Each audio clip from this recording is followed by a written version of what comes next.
Então, a palestra de hoje é com o nosso irmão Paulo, que já é da casa. É uma alegria você aqui conosco, hoje com sua esposa e sua filhinha. Então, estamos muito felizes por vocês todos estarem aqui.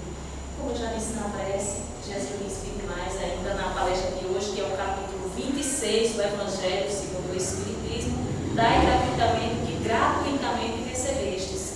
E Paulo vai falar do dom de curar, não é isso, Paulo? Então, meu amigo, agora é com você. Jesus o ilumine ainda mais. Assim seja. Bom, meus irmãos, primeiramente, boa noite a todos. É um prazer imenso estar de retorno a essa casa que nos acolhe, nesse estado que nos acolhe, nessa região que nos acolhe, já que somos de Minas Gerais e por momentos aqui nos encontramos. Cada oportunidade dessa concedida, a gente entende como uma oportunidade de aprendizado para o nosso próprio espírito, porque é uma dedicação, né, ao preparar o material, e assim sendo, a gente busca as instruções necessárias através da codificação, né, da doutrina espírita, à luz do Espiritismo. Então, que a paz do Cristo nos envolva.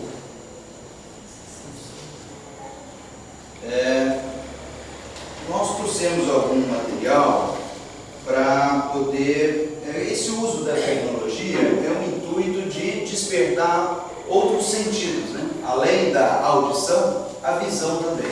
Porque às vezes alguns têm mais facilidade ao ver e outros ao ouvir, e juntando as duas, potencializa aquilo que o Evangelho vem nos ensinando a todos nós. Então nós estamos aqui também como aprendizes. Nessa primeira parte, essa foto, né, de Jesus. Espíritas, amai-vos, esse é o primeiro ensinamento. Instruí-vos, esse é o segundo. Então, amai e instruir. Amar e instruir. Isso é muito importante para todos nós. As casas espíritas, cada vez mais, né, estão se envolvendo nesses projetos de estudo através do ESD, ou tem alguns que pronunciam o ESD, né, e do EAD também. Então é muito importante o grupo de estudo poder expor suas ideias para que possa, né, buscar esse convívio com Jesus, com o Evangelho. Como nossa irmã já disse, hoje o tema de hoje é esse capítulo 26 do Evangelho segundo o Espiritismo, dai de graça o que de graça receber.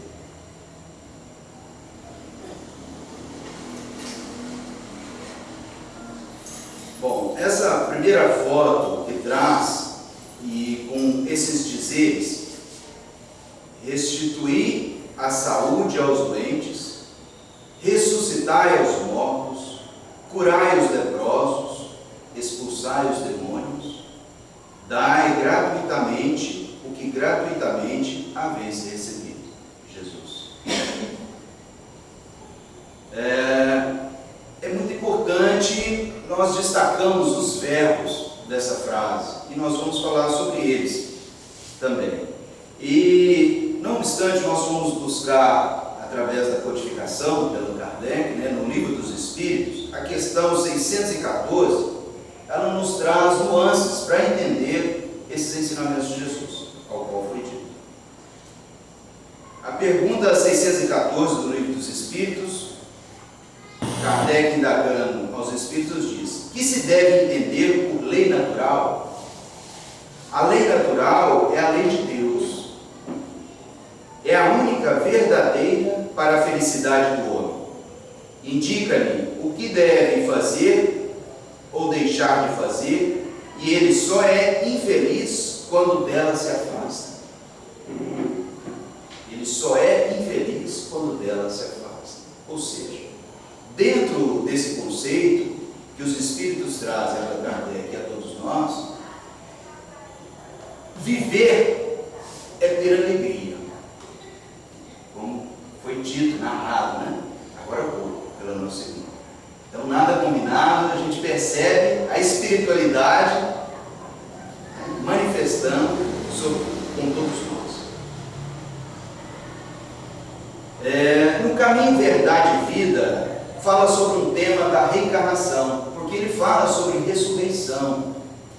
Então nós, a doutrina espírita, entendemos que o espírito é eterno, o corpo perece. Então nesse capítulo 108 do livro Caminho, Verdade e Vida, ele fala sobre a reencarnação. Então nós estamos dando aqui uma introdução para que a gente possa entrar no tema, buscando subsídios nas obras de Kardec e de Chico, através de Emmanuel. Portanto, se a tua mão ou o teu pé te escandalizar, corta-o e atire-o para longe de ti. Melhor é entrar na vida coxo ou aleijado do que, tendo 2 mãos ou 2 pés, ser lançado no fogo eterno. Jesus, Mateus capítulo 18, versículo 8. Unicamente a reencarnação esclarece as questões do ser, do sofrimento e do destino. Então, qual o motivo ao qual todos nós estamos na Terra? Nós somos responsáveis pela nossa própria destinação. Isso é muito importante para todos nós. E aí, lá na frente, a gente vai ver como usar para não adoecer. Porque às vezes a gente usa da cura, mas nós esquecemos do nosso passado. E às vezes aquele problema é uma oportunidade de resgate, de vivência, de teste de paciência para a gente adquirir. Então essa passagem de Mateus é sumamente expressiva. É indispensável considerar que o mestre se dirigia a uma sociedade estagnada, quase morta.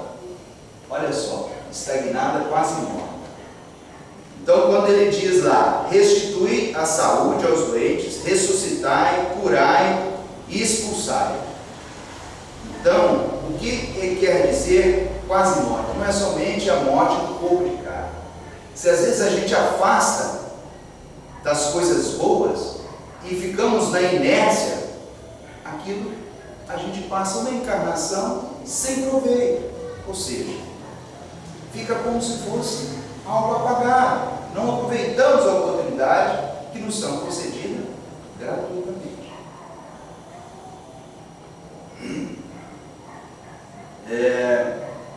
No concerto das lições divinas que recebe o cristão, a rigor, apenas conhece de fato um gênero de morte, a que sobrevém a consciência culpada pelo desvio da lei. Olha a morte, que sobrevém a consciência culpada pelo desvio da lei. A lei de Deus, aquela pergunta do Livro dos Espíritos. E os contemporâneos do Cristo, na maioria, eram criaturas sem atividade espiritual edificante. Na época de Moisés, né? Então, tinha essas dificuldades de entendimento. Sabia-se, né, da reencarnação dos judeus, né, mas não tinha esse domínio da mediunidade. Não sabia como exercê-la de uma forma natural, de acordo com as leis de Deus e os ensinamentos de Jesus. A expressão melhor te é entrar na vida representa a solução fundamental. Acaso não eram os ouvintes pessoas humanas? Referia-se, porém, o Senhor à existência continua, a vida de sempre, dentro da qual todo espírito despertará para a sua gloriosa destinação de eternidade. Na elevada simbologia de suas palavras, apresenta-nos Jesus o motivo determinante do renascimento doloroso, dos renascimentos dolorosos, em que observamos aleijados, cegos e paralíticos de berço. Ele usa esses termos. Hoje já se usa outros termos, né? Mas Emmanuel, através da psicografia de Francisco Xavier, usou dessa forma. Então, quanto à imagem do fogo eterno, incerta nas letras evangélicas, é recurso muito adequado à lição, porque enquanto não se dispuser a criatura a viver com Cristo,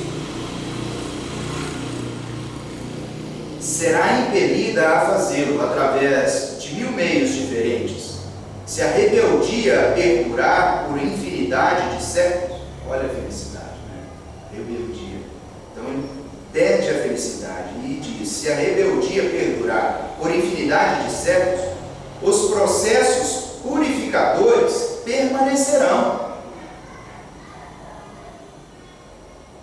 Igualmente como o fogo material, que existirá na terra enquanto o seu concurso perdurar no tempo, como utilidade indispensável à vida física. Então nós começamos a perceber que aquilo que buscamos como cura é o que plantamos lá atrás. Às vezes necessitamos dessas oportunidades para revigorar. No capítulo 122 também, de Vinha de Luz, onde estivemos. Então esse fica como tarefa para todos nós, para não delongar muito, né? Capítulo 122 do livro Vinha de Luz, Emmanuel também.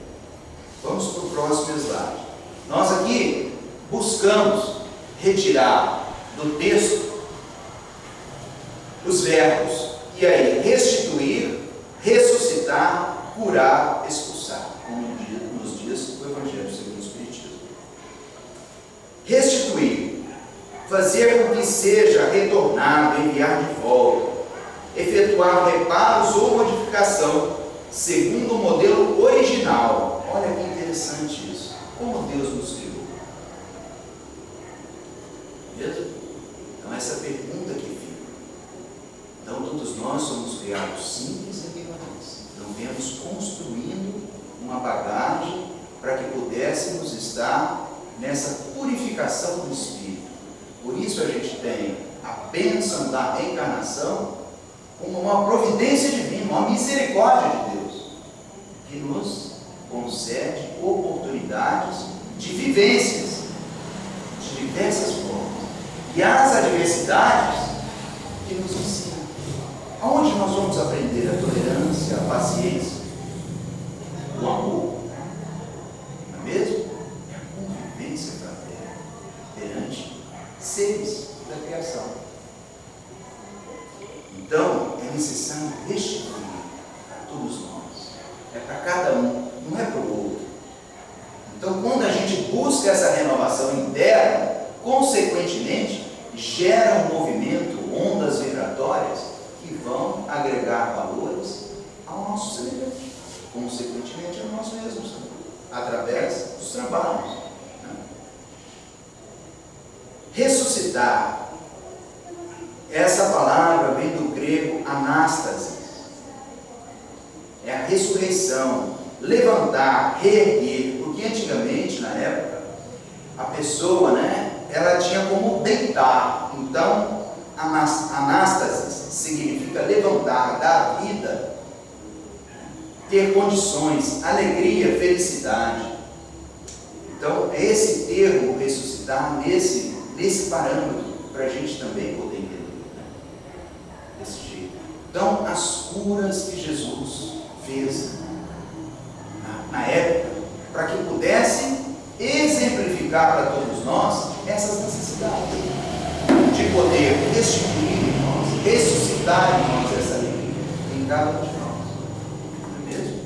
Inclusive Lázaro, e a gente pergunta onde nós ainda temos essa força moral, esse magnetismo para poder trazer Lázaro, retirar Lázaro daquele momento de catalepsia. E Lázaro não tinha cortado o cordão fluídico, ele estava no momento em catalepsia.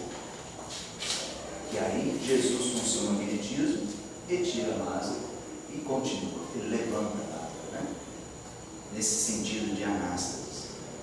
Curar, Jesus curou leprosos, coxos, cegos, tantas narrativas do Novo Testamento nós vemos sobre a cura de Jesus. Então a importância, nesse sentido de curar, tratar, cuidar. Olha só, nesse sentido, tratar, cuidar. Qual de nós não carecemos de ser tratado, de ser cuidado? Inclusive quando nascemos. Então, esse ensinamento vem desde os primórdios, para que a gente possa, a cada momento, estar trazendo de volta essas oportunidades. E aí nós vamos descobrir que através dos trabalhos mediúnicos, a gente consegue muitos efeitos benéficos às nossas necessidades, de acordo com os desígnios de Deus. Isso é muito importante, né? Pois somos apenas instrumentos de Deus, através dos ensinamentos de Jesus, todos nós. Expulsar. Esse verbo é também muito importante para todos nós, porque ainda somos espíritos imperfeitos. Por isso nos encontramos na Terra, para ter a oportunidade de expulsar aquilo que ainda temos de ruim dentro de nós, através dos trabalhos, das convivências, maturando o espírito. É importante. Saímos lá de mundos primitivos, nos encontramos em mundos de provas e expiações, a galgar mundos de regeneração e assim por diante. Dentro dessas nuances, várias outras categorias para que possamos atingir degraus na hierarquia do Espírito. Porque Jesus fala-nos, a todos nós, nos fala através, fala por Espírito, não pela matéria. Somos espíritos eternos. Então fica para a gente retirar daquela frase: restituir, ressuscitar, curar, expulsar. É importante estar isso dentro de cada um de nós. E, consequentemente, exemplificando por aqueles que ainda não tiveram a oportunidade que estamos tendo, de buscar nessa terceira revelação, através da luz da doutrina espírita, oportunidades de reflexão e aprendizado. Dom de curar é o primeiro item. Diz: curai os enfermos, ressuscitai os mortos, limpai os leprosos, expele os demônios, dai de graça o que de graça recebestes. Essa passagem se encontra no Evangelho de Mateus, capítulo 10, versículo 8, do Novo Testamento. Dai de graça o que de graça recebestes. Então, tudo isso é um sistema de cura nosso. Por isso o tema, o dom de curar. Para que a gente possa pegar nesses itens desse capítulo do Evangelho e abstrair para todos nós, para cada um de nós, para podermos compreender, como evitar adoecer. Estando com Jesus, exercendo o bem, é evitar adoecer. Mais prático, mais eficaz, mais eficiente do que buscar a própria cura. Disse Jesus aos seus discípulos: é por esse preceito, e por esse preceito estabelece que não se deve cobrar aquilo porque se nada pagou. Ora, esse dom, essa missão que é dado a todos, a mediunidade todos a possuem, alguns com um grau mais, já mais sensível e outros a desenvolver, mas todos nós possuímos. Então a importância de poder cuidar disso, é aquilo que nos foi concedido de graça, não pagamos nada por isso, então não temos direito de cobrar. Ora, o que eles haviam recebido de graça era a faculdade de curar os doentes e de expulsar os demônios. Haviam recebido de graça, ou seja, os maus espíritos. Esse dom lhes fora dado gratuitamente por Deus, para alívio dos que sofrem e para ajudar a propagação da fé. Lá no Evangelho tem a fé divina e a fé humana. Lá diz que o magnetismo é uma prova de fé para todos nós. Olha a importância da gente poder entender quais os propósitos de tudo isso que Jesus procedeu nos momentos das curas, nos momentos dos trabalhos, no diálogo, podendo trazer a fé à tona. Ele lhes diz que não os transforme em objeto de comércio ou de especulação, nem em meio de vida. Isso é muito importante para todos nós que estamos inseridos na doutrina espírita.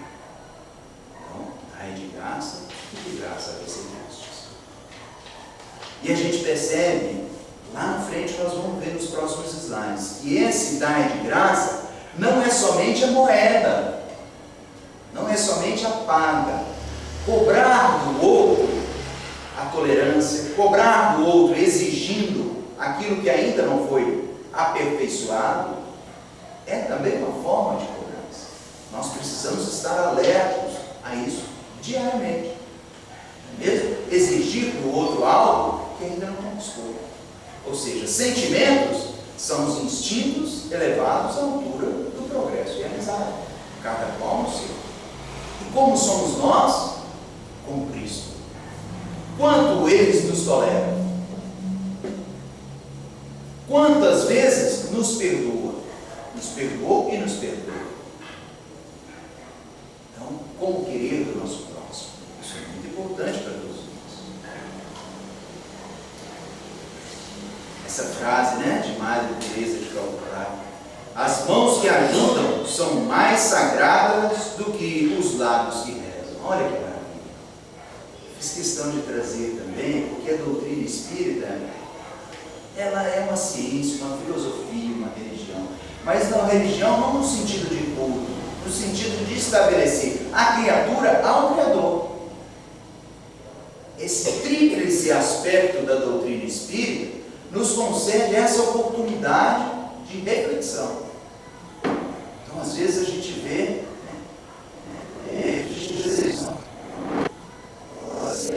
agora menos, mas antigamente, na época, anos e anos atrás, era muito conflitante a ciência com a religiosidade. E a doutrina veio para justamente unir tudo isso nesse tríplice aspecto.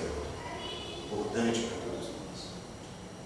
Então, estando, porém, ouvindo todo o povo, disse Jesus a seus discípulos: ser discípulo é estar empreendido nas causas cristãs. Não é para qualquer um. Porque no Novo Testamento, ele diz que nesse capítulo 10, versículo 8, ele é uma conversa que ele tem com os discípulos. Ele diz isso aos discípulos. Ou seja, para ser discípulo, é necessário que abra o coração e se coloque em condições a essas providências. Ou seja, é acordar em nós, tirar o véu, buscar essa veste nupcial para todos nós. É o termo que o Evangelho usa. Guardai-vos dos escribas, que querem andar com roupas talares e gostam de ser saudados nas praças, aquelas roupas longas, e das primeiras cadeiras nas sinagogas, e dos primeiros assentos nos banquetes. Olha, ele nos ensinando sutilmente a humildade. Que devoram as casas das viúvas, fingindo largas orações. Estes tais receberão maior condenação. Se encontra no Evangelho de Lucas, capítulo 20, versículos 45 a 47, e semelhante em Marcos, capítulo 13, versículos 38 a 40, Mateus, capítulo 23, versículo 14. É muito dinâmico. Se alguém quiser comentar alguma coisa, por gentileza, levante a mão, que seja dentro do tema para a gente aproveitar melhor o nosso tempo. A gente sempre abre a oportunidade, porque tem muito a contribuir. Mesmo? Então, nós estamos sempre abertos.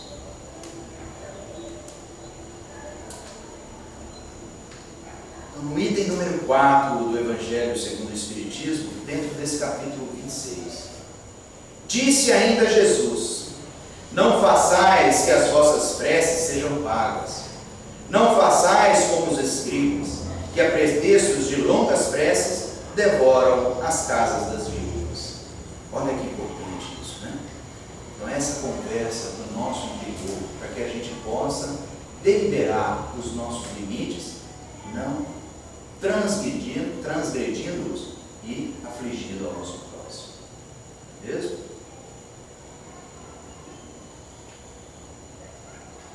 No item 4, preces pagas. A prece é um ato de caridade, um impulso do coração. Fazer pagar aquelas que dirigimos a Deus pelos outros é nos transformarmos em intermediários assalariados.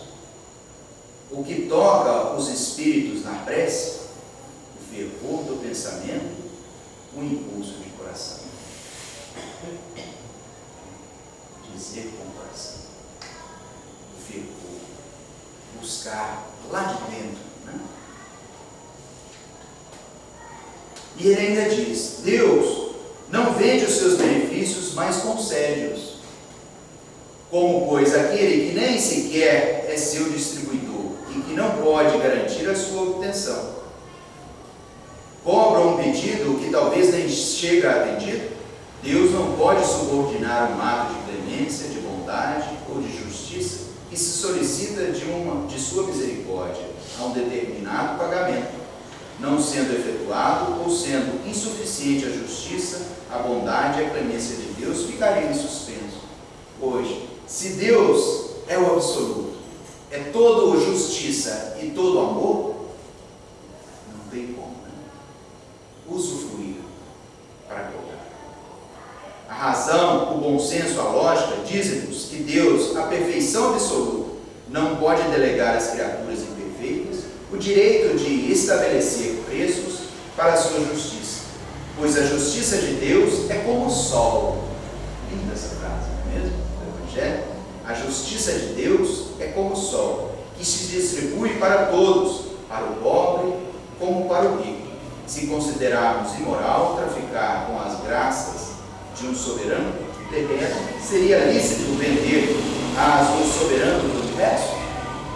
Então, a metodologia que eles usam, que os espíritos usam, né, e Kardec codifica no Evangelho, quando ele fala, ele indaga para que a gente possa buscar uma reflexão. Ele não aponta o defeito, ele faz uma indagação, para que cada um de nós possa buscar a autoanálise das perspectivas que nos são conferidas. As preces pagas têm ainda outro inconveniente, importante a gente observar. É que aquele que as compra se julga, no mais das vezes, dispensado de orar por si mesmo, pois considera-se livre dessa obrigação, desde que deu o seu dinheiro. Sabemos que os espíritos são tocados pelo fervor do pensamento dos que se interessam por eles. Mas qual pode ser o fervor daquele que paga um terceiro para orar por ele? Outra indagação. História que a gente muito escuta e já muito fez. Olha, quando for a casa espírita, ore por nós. Mesmo? Isso não seria uma paga? Usamos da mesma metodologia, indagamos para que a nossa própria consciência, a consciência de cada um, possa responder a si próprio, não para o outro. Mesmo? Assim estaremos usando aquele item chamado indulgência. O verdadeiro sentido da palavra caridade. Benevolência para com todos, indulgência para com as imperfeições alheias e perdão das ofensas. O Evangelho nos ensina. E qual o fervor desse terceiro quando delega o mandato a outro, e este a outro, e assim por diante? Não é isso reduzir a eficácia da prece do valor da moeda corrente? Olha só. Não. Aquelas pagas não é só na moeda. Exigir, solicitar muito do outro e ficar na inércia, como foi dito no início. Então nós precisamos movimentar, restituir, ressuscitar esse amor, né, que está, essa sementinha, esse germe latente que está dentro de cada um de nós. Vendilhões expulsos do templo. Nós precisamos entender para que buscamos a Deus. É o item número 5 do Evangelho segundo o Espiritismo. Chegaram, pois, a Jerusalém, e havendo entrado no templo, começou a lançar fora os que vendiam e compravam no templo. E derrubou as mesas dos banqueiros e as cadeiras dos que vendiam pombas, e não consentia que qualquer transportasse imóvel algum pelo templo. Usava-se, na época, o sacrifício, e usava-se animais para sacrificar animais. Sacrificavam para que aquilo pudesse trazer um benefício. Era a prática do passado. Então eles ficavam vendendo animais, pombas, para que pudessem ser sacrificados. E aí Jesus deu um passo.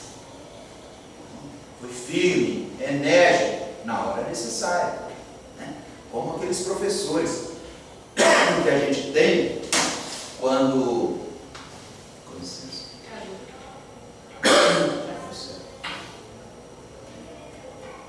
Aqueles professores que a gente tem, que são mais enérgicos, na hora a gente acha difícil conviver, mas lá na frente a gente dá valor. Falou, poxa, foi com aquilo que eu aprendi mesmo. Então Jesus, no momento correto, usou da sua energia. E eles o ensinavam dizendo: porventura não está escrito que a minha casa será chamada casa de oração entre todas as gentes? E vós tendes feito dela covil de ladrões. Covil é uma toca, né? Um esconderijo, né? Um local. O que, ouvindo os príncipes dos sacerdotes e os escribas, andavam escogitando de que modo o haviam de perder, porque todo o povo admirava a sua doutrina e tinham medo dele. A importância da gente poder ter essa imagem, né? Nós achamos na internet, colocamos aí para que pudesse clarear. No item 6, vamos ver o que o Evangelho nos diz. Jesus expulsou os vendilhões do templo e assim condenou o tráfico das coisas santas, sobre qualquer forma que seja. Deus não vende a sua bênção, nem o seu perdão, nem a entrada no reino dos céus. O homem não tem, portanto, o direito de cobrar nada disso. Então fica muito claro para a gente, não é mesmo? Mediunidade gratuita é um tema muito importante, não é mesmo? E nós lidamos diariamente, todos nós que estamos inseridos nesse processo, nesse aprendizado, dentro das diversas casas espíritas, né? Da casa espírita que a gente está falando. Então nós vamos recorrer lá no livro O Consolador, Emmanuel, com a psicografia de Francisco Cândido Xavier. O conceito de mediunidade, olha que interessante, é a questão 382. Qual a verdadeira definição da mediunidade?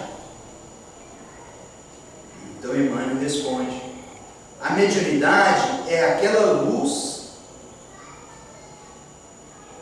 que seria derramada sobre toda a carne e prometida pelo Divino Mestre aos tempos do Consolador, atualmente em curso na Terra. Atualmente em curso na Terra. É interessante como ele diz, né? Reforça mais ainda para todos nós essa terceira revelação, a luz da doutrina espírita. Somente no tempo em que foi concedida essa oportunidade, né, da codificação, a humanidade estava pronta para que pudesse buscar e clareando a mente a esses entendimentos.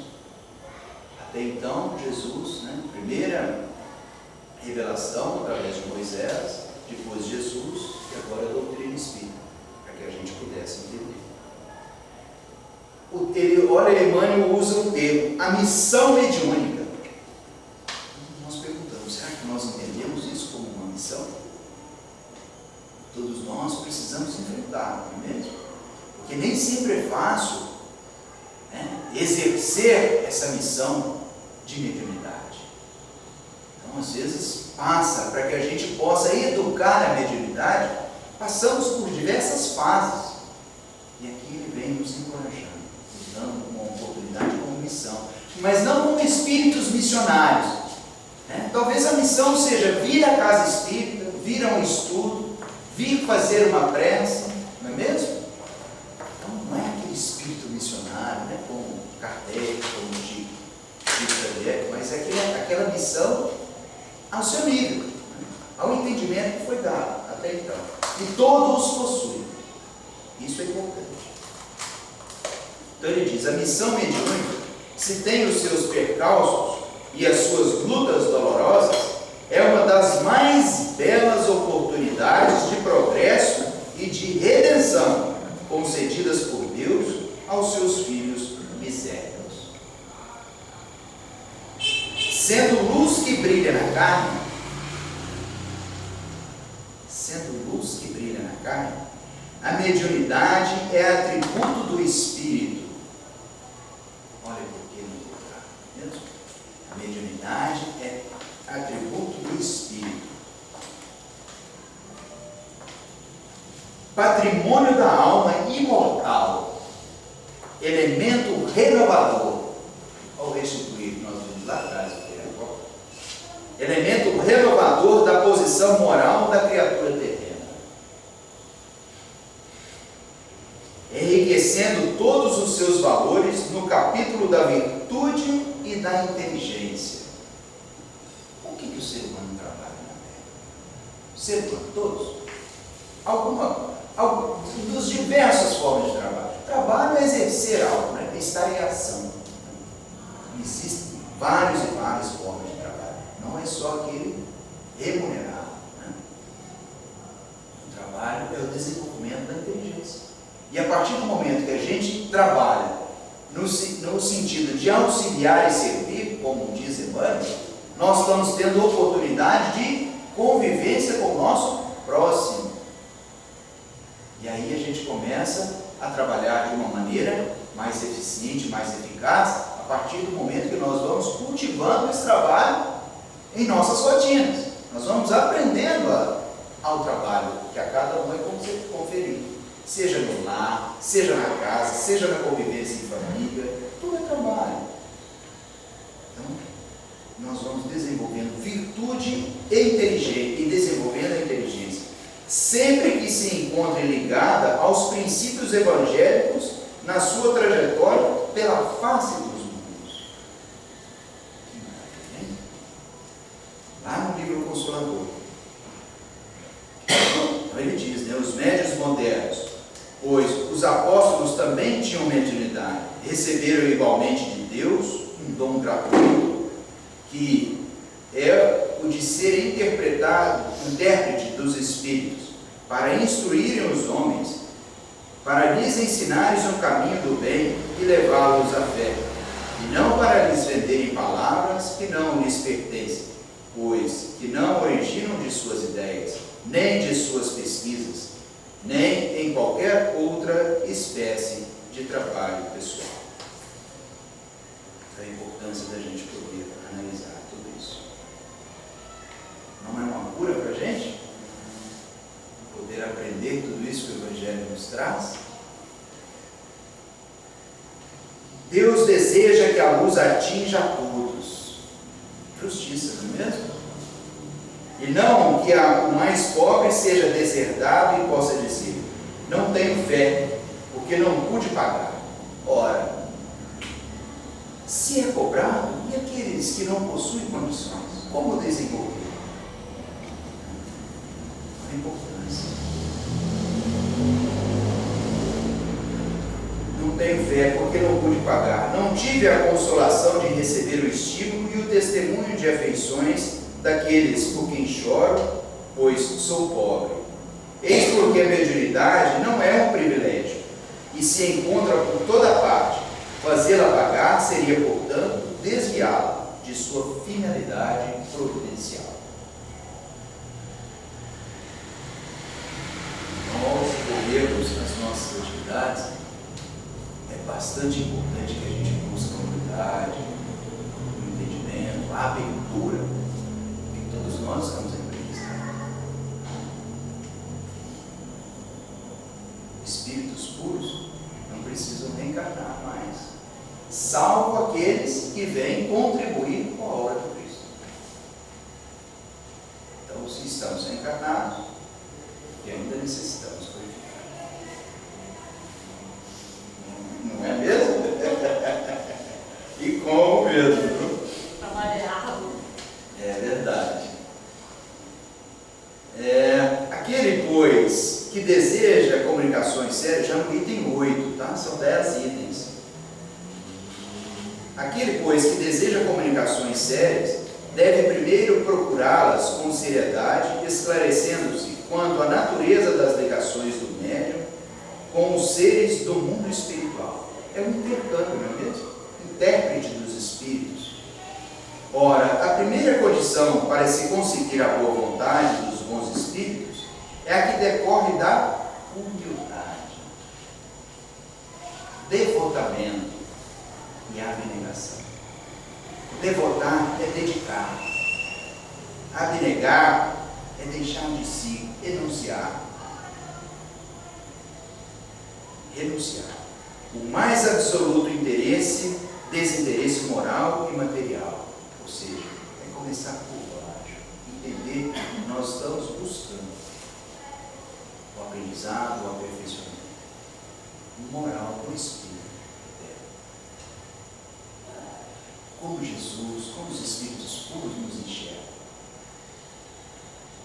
Como somos capazes de enxergar aqueles que ainda não tiveram, por motivo ou outro, a oportunidade que estamos tendo.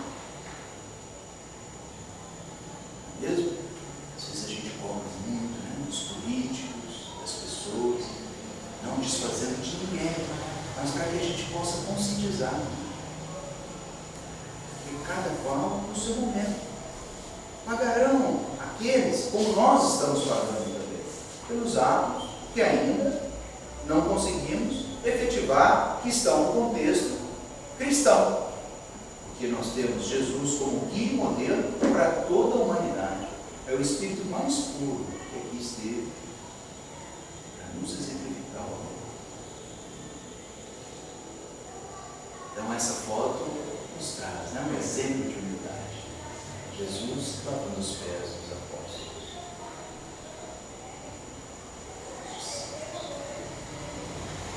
O item 9. Explorar a mediunidade, como se vê, é querer dispor de uma coisa que realmente não possui. Afirmar o contrário é negar os que pagam, mas há mais, porque não é de si mesmo que se dispõe, e sim dos espíritos, das almas dos mortos, cujo concurso é posto à venda. Esse pensamento repugna instintivamente.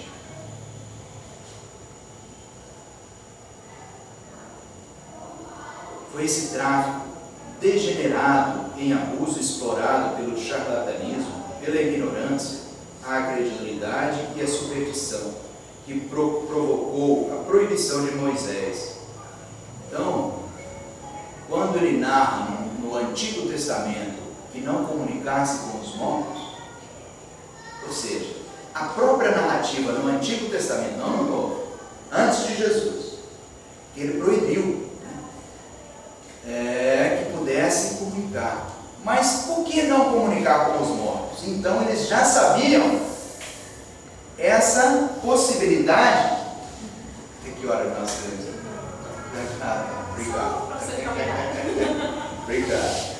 Então nós tínhamos essa oportunidade de poder compreender que esse entendimento que Moisés já tinha na época, que o pessoal que convivia com ele, que já conhecia, já entendia isso, mas ele proibia porque não tinham o esclarecimento necessário, fazia disso um comércio. Então houve uma proibição. Aí depois que Jesus veio, nos concedeu essa oportunidade. No livro dos médiuns, também ele cita, no final desse, nas questões, ele fala sobre médiuns interesseiros. Nós não vamos aqui narrar, mas fica como tarefa, que são as questões 305, 306 do livro dos médiuns. Aqui dá, o céu e o inferno também. Então a gente traz essas bibliografias para que possa aprofundar, aqueles que têm interesse nos estudos, se aperfeiçoando também, que eu acho que o motivo de todos nós estarmos aqui é justamente buscar esse entendimento. Então, o sentido da gente estar aqui é compartilhar aquilo que nos foi concedido até então, por misericórdia de Deus e esforço, boa vontade de cada um de nós.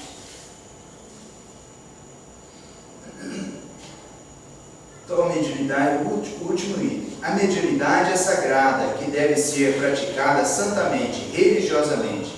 E se há uma espécie de mediunidade que requer essa condição, condição de maneira ainda mais absoluta é a mediunidade curadora. Então aí nós vamos trazer agora um pequeno vídeo para que a gente possa entender um pouquinho sobre o que está processando atualmente sobre cura. Nós temos o volume já?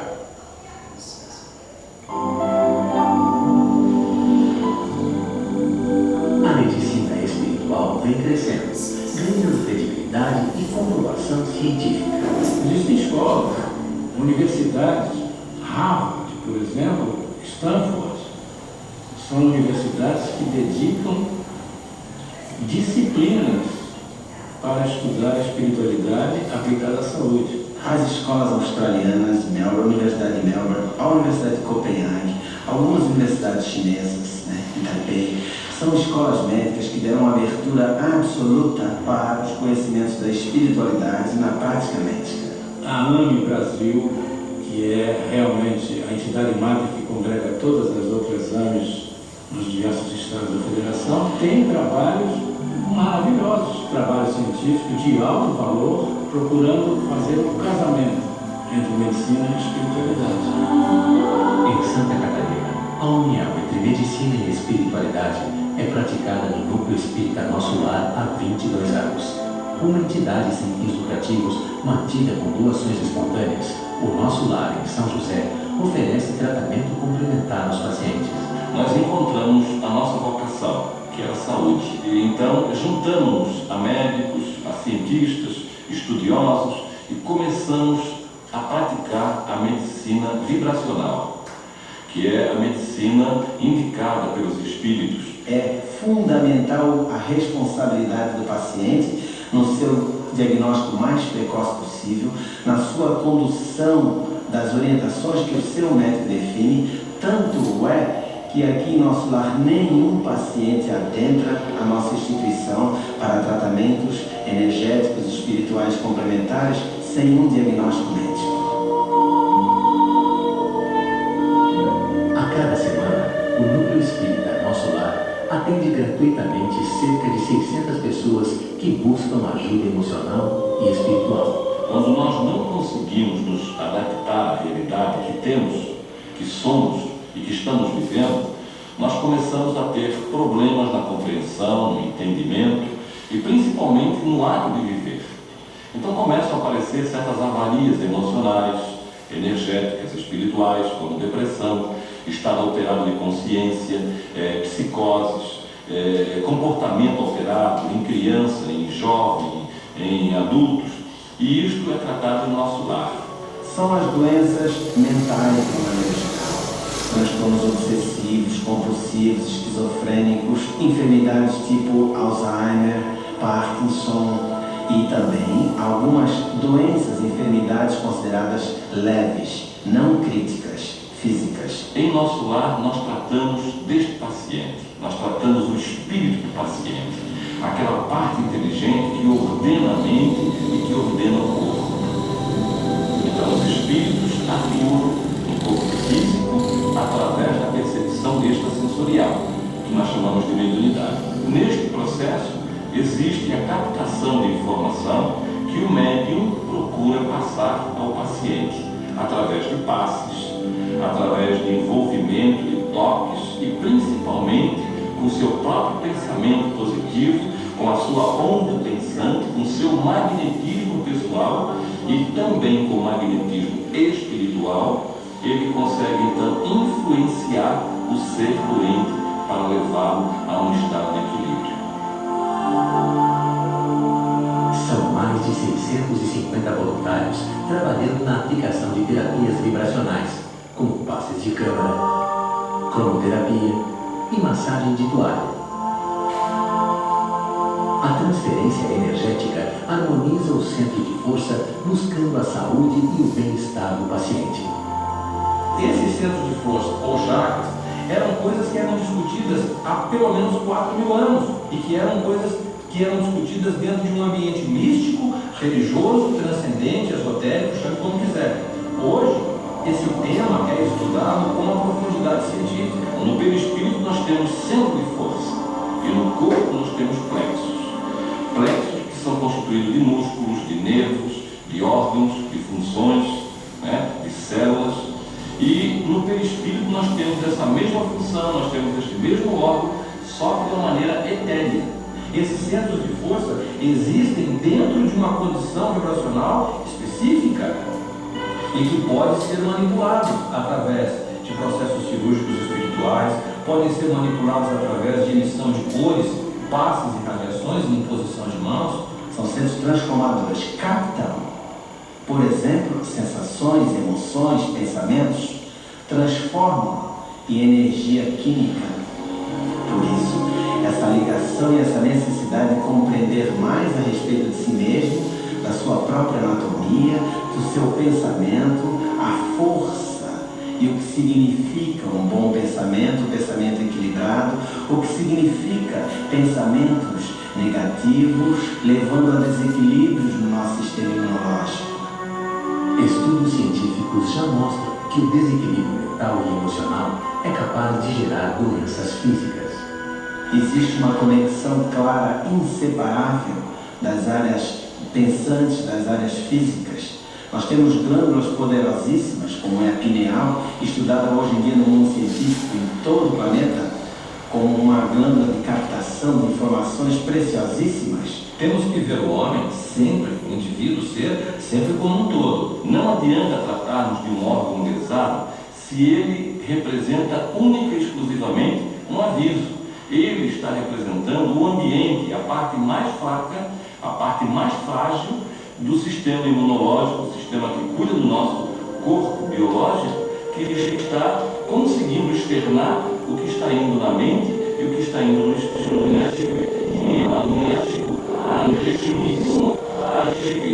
Quando esse princípio inteligente não está em equilíbrio, ele começa a gerar desconforto generalizado no corpo físico, aonde nós temos as somatizações. A medicina não tem dúvidas disso.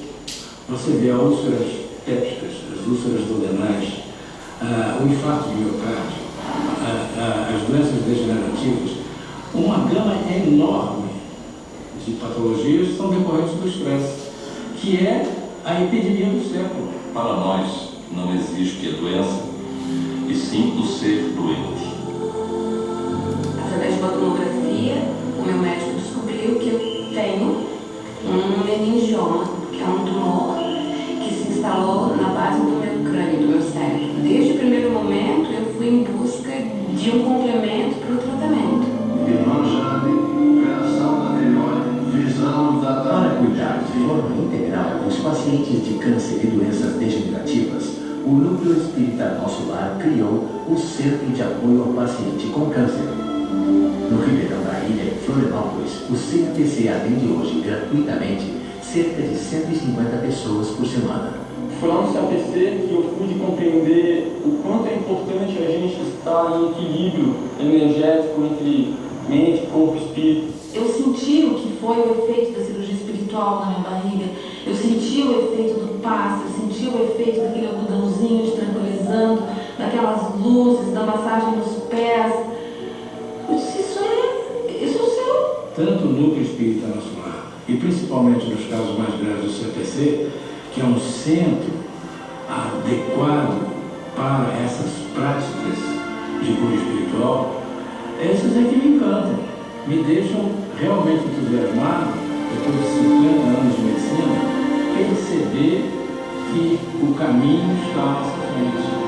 No próximo episódio, o tratamento integral através de terapias vibracionais, a cirurgia espiritual, o poder das emoções, do pensamento e da fé no processo da cura. Não só a fé numa força superior, mas também a fé na nossa capacidade individual e pessoal de transformação. E ver que a vida não é a ausência de problemas, mas como a gente lida com eles. Temos possibilidades 1000 de sermos felizes, mesmo diante da enfermidade.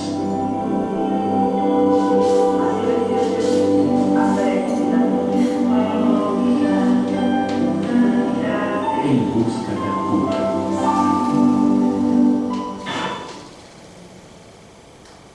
Meus irmãos, é uma oportunidade muito grande a gente poder estar vivenciando isso. Reencarnados nesse momento, onde a ciência se une com a espiritualidade em prol do semelhante, em prol de nós mesmos, para que a gente possa renovar, aprender, restituir, né? Como diz os verbos lá. A importância da gente poder estar nesse sentido, juntos, nessa empreitada, né? Depois desse slide, então, o corpo sadio, ele traz as doenças da alma. E o corpo doente está tratando do espírito imortal. Olha que maravilhoso. O corpo sadio, ele traz as doenças da alma.